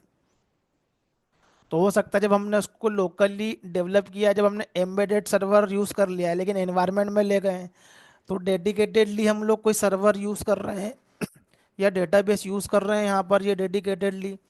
तो जो भी हम लोग सर्वर डेटाबेस यूज़ कर रहे हैं या कोई थर्ड पार्टी सॉफ्टवेयर यूज़ कर रहे हैं, लाइक मेलिंग से रिलेटेड या फिर मैसेजिंग से रिलेटेड, तो उसके कॉन्फ़िगरेशन करने पड़ेंगे।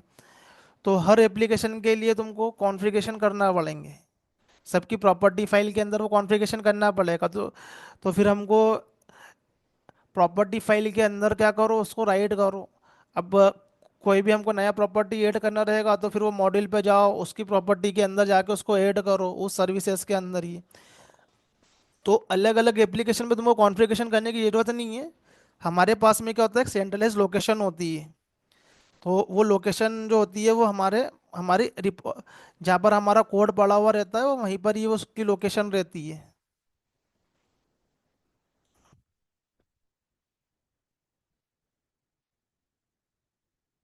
मान लो कि सारा के सारे प्रोजेक्ट का कॉन्फ़िगरेशन जो है वो हमने एक ही जगह पे प्लेस कर दिया। तो सारा के सारा जो कॉन्फ़िगरेशन है हमको एक ही जगह पे प्लेस करना है हमारे गिटहब की रिपोजिटरी में। तो ये यहाँ से क्या करेगा, वो हमारा जो सर्वर जो है वो कॉन्फ़िगरेशन सर्वर यहाँ से रीड करेगा, और ये जो है वो सारी की सारी जो अ, यहाँ पर एप्लीकेशन जो है वो यहाँ से वो कॉन्फ़िगरेशन जो है वो ले लेगा, वो जो जिसमें भी कॉन्फ़िगरेशन करना रहे हमको ये। तो ये सारे के सारे जो पर्टिकुलरली यहाँ पर कंपोनेंट है या माइक्रो सर्विसेज के कंपोनेंट है, registry server, admin server, Zipkin server, config server. तो कोई भी माइक्रो सर्विसेज यहाँ पर एक्सप्लेन करता है, टीचिंग करता है, तो वहाँ पर यही सारे कंपोनेंट देखने को मिलते हैं, registry server, admin server, Zipkin server, config server.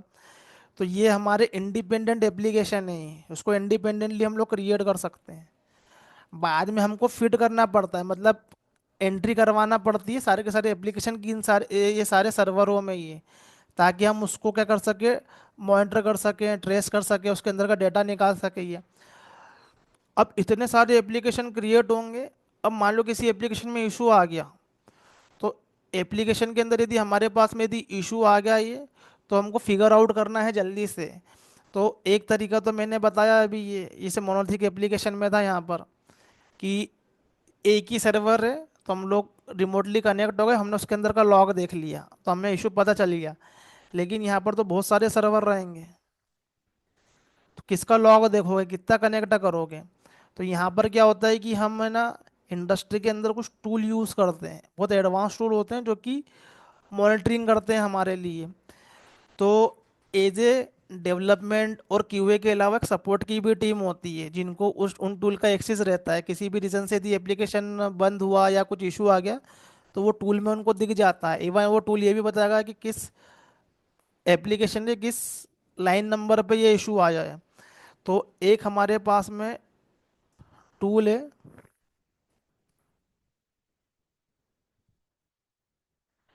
Tool नहीं बोलेंगे उसको, हम लोग ईएल के स्टैक बोलते हैं। ईएल के स्टैक। तो E for Elasticsearch, L for Logstash, K for Kibana. तो इलास्टिक, ये लॉग स्टेस का काम है सारे के सारे मशीन से लॉग को कलेक्ट करना। बहुत जरूरी है ये। सारी के सारे मशीन से क्या करता है, ये लॉग को क्या करता है, ये कलेक्ट करता है ये लॉग स्टेस। फिर उस लॉग को कलेक्ट करने के बाद में जो है ये हमारा जो इलास्टिक सर्च जो है वो उसको रीड करता है, उसमें से डेटा निकालता है। तो वो based on info, based on debug, ये क्या करेगा, डेटा निकालेगा यहाँ पर, ये यहाँ पर उसके अंदर पे ये।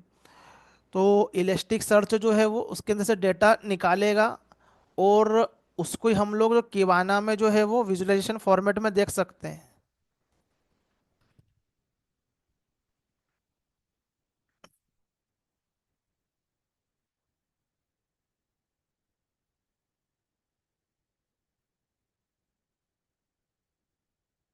तो विजुअलाइजेशन फॉर्मेट में देखना हो कि हमारे पास में कहाँ पर एरर है, किस लाइन पे एरर है, यूआई एकदम विजुअलाइजेशन फॉर्मेट में देखना हो, तो हमको यहाँ पर जो है वो ऐसा एक डैशबोर्ड दिखेगा यहाँ पर ये। तो यहाँ पर सर्च करोगे एरर, तो वो एरर के बारे में बताएगा, ये किस लाइन पर आया है, क्या आया है यहाँ पर ये। तो ये हमको तीन अलग अलग सर्वर जो है वो यहाँ पर मैनेज करने पड़ते हैं। एक मशीन जो है वो इलेस्टिक्स सर्च के लिए लगेगी, एक लॉग स्टेस के लिए लगेगी, और एक केबाना के लिए लगेगी यहाँ पर ये। उसके बाद में हमारे पास में ये यूआई रहेगा। वो यूआई से हम लोग देख सकते हैं कि किस एप्लीकेशन के अंदर किस लाइन पे प्रॉब्लम आया है। तो करस्पॉन्डिंगली जो हमारी जो सपोर्ट टीम रहती है वो उसके लिए टिकट वगैरह रेस करती है, और जो भी डेवलपर्स टीम है वो उसको देखते हैं यहाँ पर ही। तो ये भी यहाँ पर क्या है, एक ईएलके का स्टेक जो है वो काम करता है यहाँ पर ये। फिर हम एप्लीकेशन में क्या करते हैं, कुछ सिंक्रोनस कॉल करते हैं। तो लाइक क्या कर रहे हैं कि हम लोग किसी ना किसी एप्लीकेशन से कुछ सिंक्रोनस कॉल कर रहे हैं। सिंक्रोनस कॉल करने का मतलब ये है कि जहाँ पर हम लोग रिस्पॉन्स का वेट करते हैं, ऐसे कॉल को हम लोग सिंक्रोनस कॉल बोलते हैं। जैसे कि हमने अ, यहाँ पर हमने कार्ड मॉड्यूल है, और हमने क्या करा, कार्ड से हमने क्या करा कि यहाँ पर ऑर्डर प्लेस किया। तो ऑर्डर जाएगा पेमेंट मॉड्यूल पे, और पेमेंट जब तक नहीं होगा यहाँ पर ऑर्डर प्लेस नहीं होगा कार्ड मॉड्यूल का। यहाँ पर ये जो भी वो कार्ड में ऐड करने के बाद जब ऑर्डर प्लेस नहीं होगा, जब तक कि पेमेंट नहीं होगा हमारा ये। तो ये क्या करेगा, इसका वेट करेगा। जहाँ पर क्या होता है कि वेटिंग लगेगी, जहाँ पर एक सर्विस हमारा दूसरे सर्विस का वेट करेगा उसके रिस्पॉन्स का, उस केस को हम लोग बोलते हैं सिंक्रोनस कॉल। लेकिन जहाँ पर हमको वेट नहीं करना पड़े, फॉर एग्जाम्पल के लिए नोटिफिकेशन सर्विस है। अब क्या हो रहा है, किसी यूज़र ने क्या कर रहा है कि ऑर्डर प्लेस कर दिया है। फिर ऑर्डर प्लेस होने के बाद में नोटिफिकेशन सर्विस ने क्या करा कि एक मेलिंग से रिलेटेड एक यहाँ पर कॉल दिया, जो यूज़र है उसको मेल चले जाए, वो नोटिफिकेशन के अंदर मेलिंग सर्वर का कॉन्फ़िगरेशन है। तो उसने उसको मेलिंग का क्या कर दिया, यहाँ पर कॉन्फ़िगरेशन दे दिया, मैसेजिंग का दे दिया कि उसके मोबाइल में मैसेज चले जाए यहाँ पर ही। तो नोटिफिकेशन का जो सर्विस है वो रिस्पॉन्स का वेट ही नहीं करेगा, उसका मेल करने का वेट नहीं करेगा वो। तो ऐसे केस में हम क्या करते, असिंक्रोनस कॉल इंश्योर करते हैं यहाँ पर, ये जस्ट हम लोग सेंड कर देंगे, हम उसके रिस्पॉन्स का वेट नहीं करेंगे। जैसे कि हमने स्विगी या जोमेटो पे ऑर्डर दिया, और ऑर्डर देने के बाद क्या हो रहा है, कंटिन्यूसली क्या हो रहा है कि हम लोग स्टेटस सेंड कर रहे हैं कि अभी जो है डिलीवरी बॉय इस लोकेशन पे है, अभी डिलीवरी बॉय इस लोकेशन पे। तो वहाँ पर एप्लीकेशन क्या कर रही है, जस्ट डेटा सेंड कर रही है, वो रिस्पॉन्स का वेट नहीं कर रही कि उसको यूज़र ने देखा या नहीं देखा यहाँ पर। उस केस में हमें क्या करना पड़ता है कि कुछ ऐसे टूल यूज़ करने पड़ते हैं कंटिन्यूसली स्ट्रीमिंग के, जिसको हम लोग बोलते हैं एज ए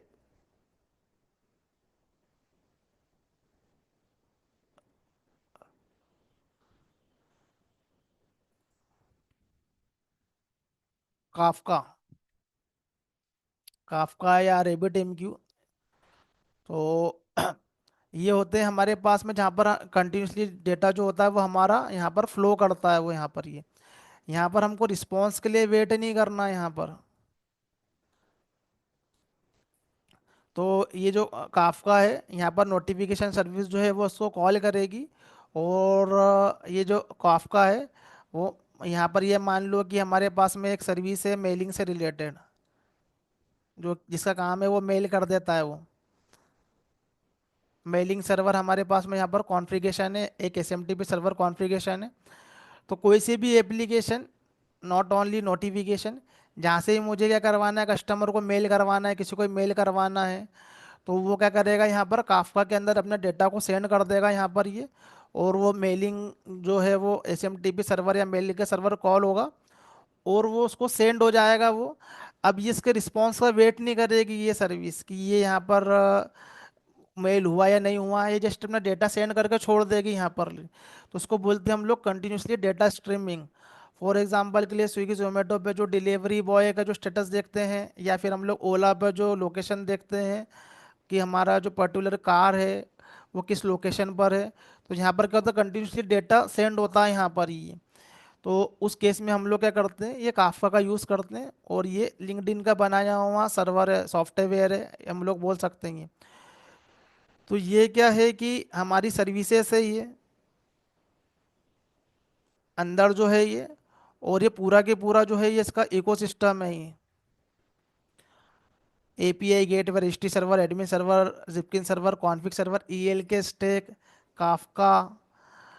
तो जितनी सर्विस हमारी क्रिएट होगी उतनी मशीनें हमको लगेगी, और इसके अलावा इस इकोसिस्टम को अचीव करने के लिए भी हमारे पास में क्या लगेगी, हमको यहाँ पर ये मशीनें लगेगी ये। तो हम क्या करेंगे कि ओवर द नेटवर्क हम ऑलवेज क्या करेंगे कि हम लोग एपीआई गेटवे को कॉल करेंगे, और एपीआई गेटवे से हम लोग जस्ट रिस्पॉन्स में हम लोग डेटा को ही लेते हैं हम लोग की। तो हम हमारे रिस्पॉन्स को हम लोग एक एंगुलर बेस्ड एप्लीकेशन में लेंगे। तो हम लोग एंगुलर बेस्ड एप्लीकेशन क्रिएट कर सकते हैं यहाँ पर एंगुलर टेक्नोलॉजी का यूज़ करके।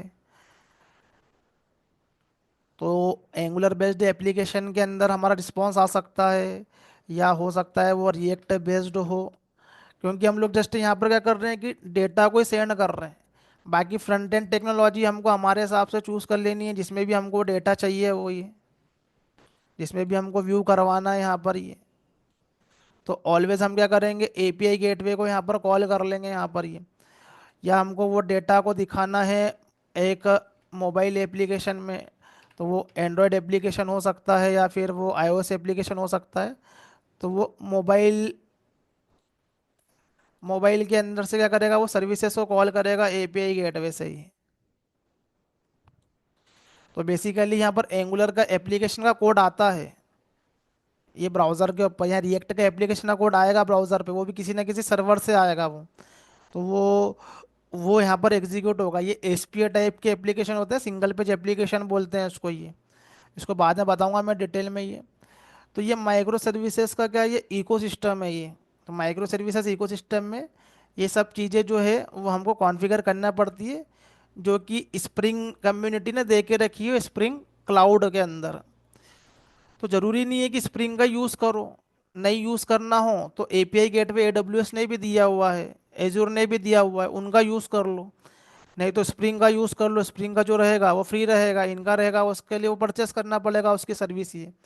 तो माइक्रो सर्विसेज इकोसिस्टम है एक तरीके से ये, जहाँ पर हमको सेट ऑफ सर्वर्स लगते हैं हमारे एप्लीकेशन को। हमारा एप्लीकेशन जो है वो ये है, लेकिन उसको मैनेज करने के लिए हमें जो एक्सटर्नल कंपोनेंट जो इंटीग्रेशन करने पड़ रहे हैं, ताकि एप्लीकेशन सस्टेनेबल रहे बाद में ही। तो ऐसे आर्किटेक्चर को हम लोग माइक्रो सर्विसेज आर्किटेक्चर बोलते हैं। अब हम लोग इसके चैलेंजेस की बात करेंगे कल, बट इसके अंदर एडवांटेज तो ये है कि एक बार ये एप्लीकेशन क्रिएट हो गया तो बहुत स्मूथ हो जाता है, और काफ़ी सारे हमारे मोनोलिथिक वाले जो चैलेंजेस हैं यहाँ पर रिजॉल्व हो जाते हैं यहाँ पर ये। क्योंकि हर एप्लीकेशन का क्या होगा, अलग से बिल्डर बनेगा। तो इसके बिल्डर इतने बड़े बड़े साइज के नहीं बनेंगे, छोटे छोटे साइज के बिल्डर बनेंगे, ज़्यादा बड़े बड़े बिल्डर नहीं बनेंगे इसके। तो उसके छोटे छोटे एप्लीकेशन के बिल्डर बनेंगे, तो बिल्डर में भी कम टाइम लगेगा, और उसका सर्वर जब हम लोग रिस्टार्ट करेंगे तो उसमें भी कम टाइम लगेगा। और यहाँ पर जब हम डीबग करेंगे, जब हमको इशू आएगा तो उसमें भी हमको फिगर आउट करके उसको सॉल्व करने में कम टाइम लगेगा, और एप्लीकेशन में कोई डाउन टाइम नहीं आएगा। यदि हमारा प्रॉब्लम यदि इसका है तो सिर्फ यही हमको डाउन करना है, बाकी सब एज इट इज़ वर्क करते रहेंगे, तो जिससे बिजनेस लॉस क्या होंगे, कम होंगे।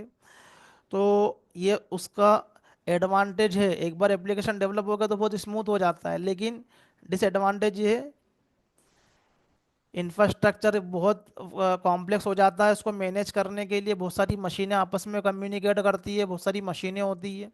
तो इंफ्रास्ट्रक्चर लेवल पे चैलेंजेस रहते हैं, लेकिन इसका सॉल्यूशन भी है in the form of Docker, in the form of Kubernetes. तो माइक्रो सर्विसेज जहाँ रोल में आएगा वहाँ पर जरूर ये डॉकर आने वाला है।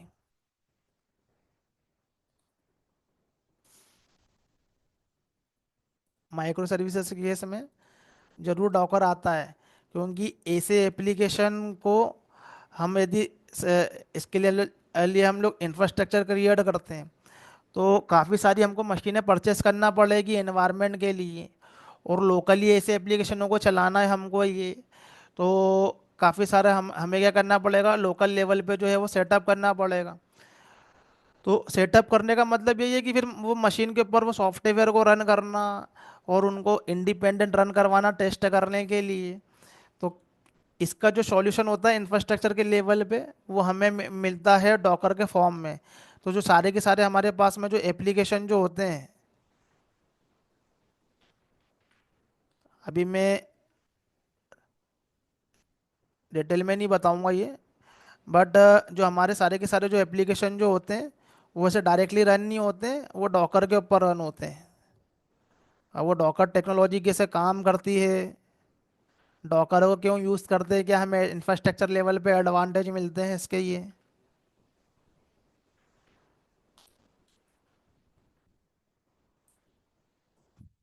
तो डॉकर पे एक्चुअली एप्लीकेशन रन होती है, इसके बहुत एडवांटेज रहते हैं ये। और जब जहाँ पर बात आती है ऑटो स्केलिंग की, तो वहाँ पर हम लोग यूज़ करते हैं कुबरनेट एप्लीकेशन के, ये वो इंफ्रास्ट्रक्चर के लेवल पे ये, जो कि इसका मेजर चैलेंजेस है, इंफ्रास्ट्रक्चर कॉम्प्लेक्स हो जाता है। तो वो सी इंफ्रास्ट्रक्चर से रिलेटेड प्रॉब्लम को सॉल्व करने के लिए डॉकर रहता है, और ऑटो स्केलिंग करने के लिए कुबरनेट रहता है। तो माइक्रो सर्विसेज लर्न करना मतलब कि ये सब चीज़ें लर्न करना, एप्लीकेशन तो जैसे जावा डेवलपर क्रिएट करते हैं एप्लीकेशन तो वैसे ही क्रिएट होगा, लेकिन ये इकोसिस्टम को अंडरस्टैंड करना, इसके अकॉर्डिंगली उसके डिप्लॉयमेंट को अंडरस्टैंड करना, उसके चैलेंजेस को अंडरस्टैंड करना, यही अंडरस्टैंडिंग जो होती है वो इंटरव्यू में पूछी जाती है ये। बाकी काम तो वैसे ही करोगे जैसे नॉर्मल एप्लीकेशन में करते हो, क्लास क्रिएट करना, ये क्रिएट करना है, और ये और उसके बाद में डिप्लॉय करना है। तो बट उसका CI/CD अलग रहेगा, और उसके लिए ये इकोसिस्टम जो है वो हमको अंडरस्टैंड होना चाहिए। तो ये अंडरस्टैंडिंग की जो होती है वो हमसे पूछी जाती है। तो आगे का हम देखते हैं नेक्स्ट सेशन में।